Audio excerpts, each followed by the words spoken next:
bumpy. Yeah. We're on board A330 this morning. Hello, by the way. Sorry, I forgot to say hello. Hello, flying friends. Welcome on board. We're on a Qantas A330, and yeah, your eyes do not deceive you. I am sitting in a business class seat here on the A330. Wasn't expecting this. Booked a regular ready deal economy fare between Melbourne and Sydney. Ended up here. Allow me to share how that happened with you, but before I do that, let me just rewind a little bit and start at the beginning, which for me this morning was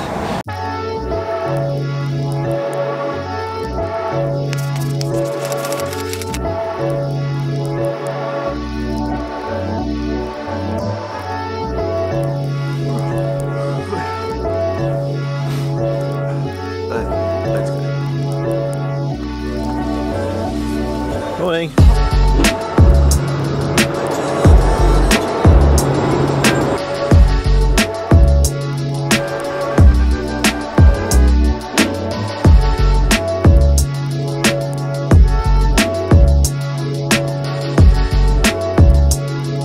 Thank you very much.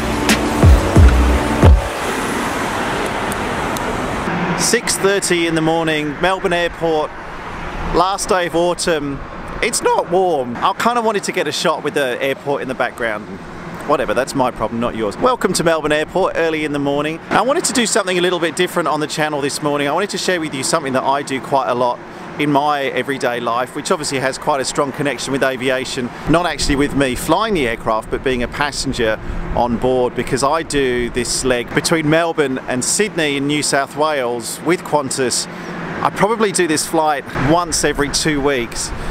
But lately I've just been doing it all the time, so I think this is the 4th time I've flown between Melbourne and Sydney in the last 3 weeks. I'll show you where I am. I'm right, this is where all the taxis drop people off in the morning. This is the arrivals area, this is the main road. If you know Melbourne Airport, this is then the main road that goes out to the freeway.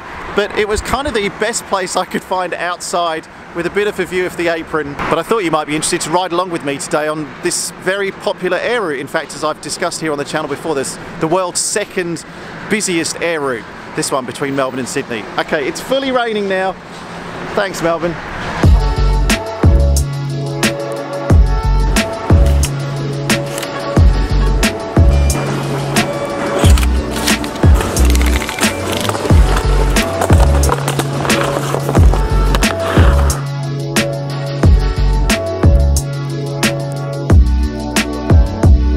This is looking good in here now. It looks nice, doesn't it? Yeah, when did you open this section? Wednesday morning it was open. Yeah. Thanks, mate.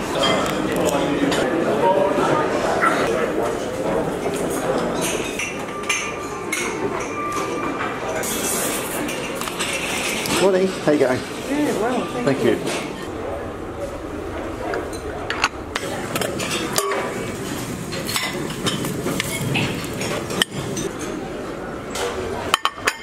Qantas Club's had a full makeover. They've renovated it over the last couple of months. They've only just opened the new section, that's the bit that we walked through just on the way in here. And it's been open I think since Wednesday this week, so it's Thursday's report, so it's a day old. Very light wood, nice big bar area, more seating as well, which is good because the Qantas Club was getting quite busy. It's a lot smaller beforehand, they've opened it up a lot. Big area, big bar, good breakfast setting. Coffee's still really good. Nice work, Qantas. Although, let's be honest, it was a little bit overdue, but good that it's done now.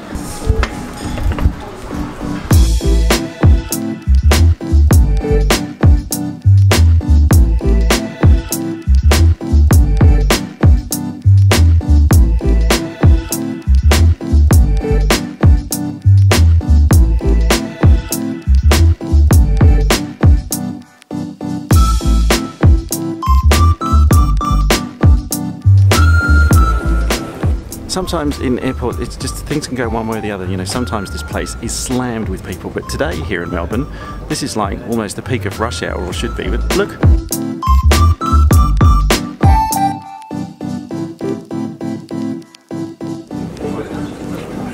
Hello. Morning. How you going? How are you?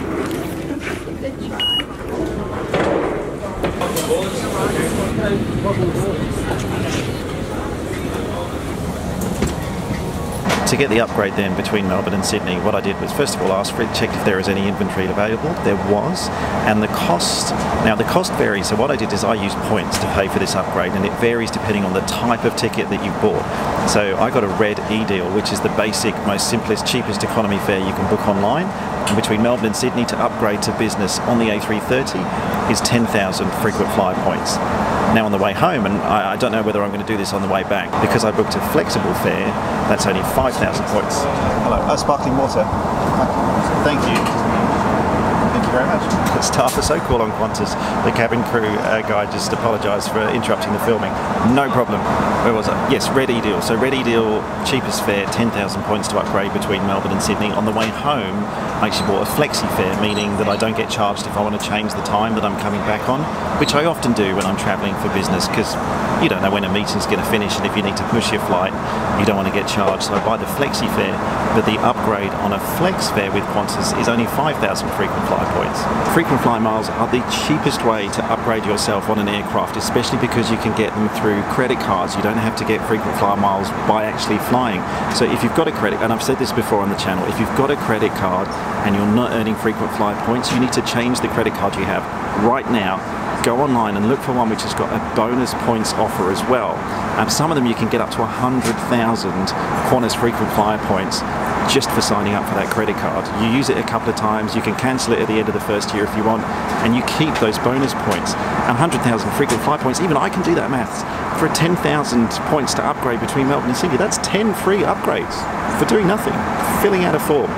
And just in case you haven't seen the A330 business class seat on board Qantas, I have covered it on this channel before, but in case you haven't seen it, allow me to give you a 30-second tour.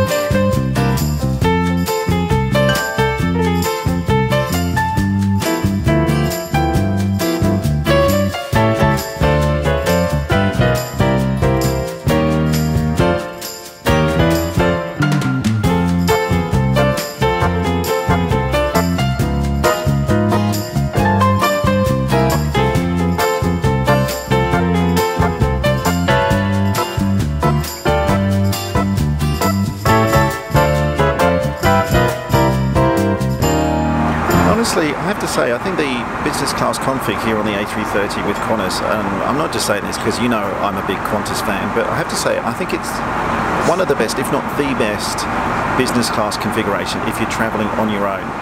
And the reason why I say this, and this is really important to me as a traveller, especially on longer flights, is you see on the seat here, you've got this barrier, so there's actually another passenger sitting over here on this side of me. Can't see them at all. Actually have to go quite high before you can see over the top of the seat. And then on the other side, you've got this barrier here to the aisle as well. And again, let me just... There's someone over there on that seat, but you can't even see them. So as a passenger, when you're travelling on your own, even if you're in the middle, so you're not tucked away by the window, it's actually really private. Ladies and gentlemen, welcome to Sydney. Time just before 9:20. Thank you very much. Thank you. It was pretty turbulent coming into Sydney there. A few bumps coming in on landing, and I think we landed on the right wheel first and then the left, but you know what, it's way better than most of my landings. But now we're in Sydney.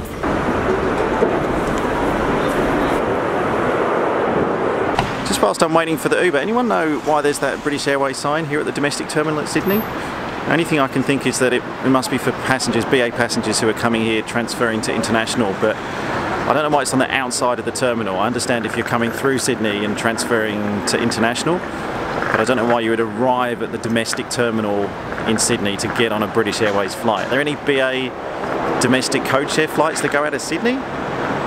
If you know the answer, let me know in the comments below. I'm just curious to know.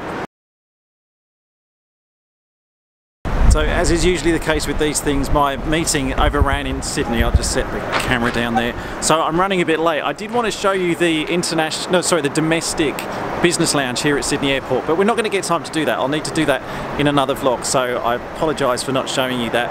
Thank you though for following along. Before I go, actually next week on the channel, we're back in Kilo Juliet November again. Going to be taking the SR22 hopefully for some over water flying, which I've been talking about for a while, but the weather conditions have just precluded me doing that. Also, just a quick reminder, if you haven't already, the competition to win the GoPro Hero 5 Black is still active. I'll link to it up here. There's a week left to go just as I'm recording this, and on Friday, June the 8th is when I'll be drawing the winner of that competition. Almost 6,000 entries. Amazing. Thank you to everyone who's entered. If you haven't yet, do get your entries in, and like I said in the other video, if you have entered, you want me to shut up because you don't want anyone else to enter. But yes, I really do need to motor. Thanks for watching. See you soon.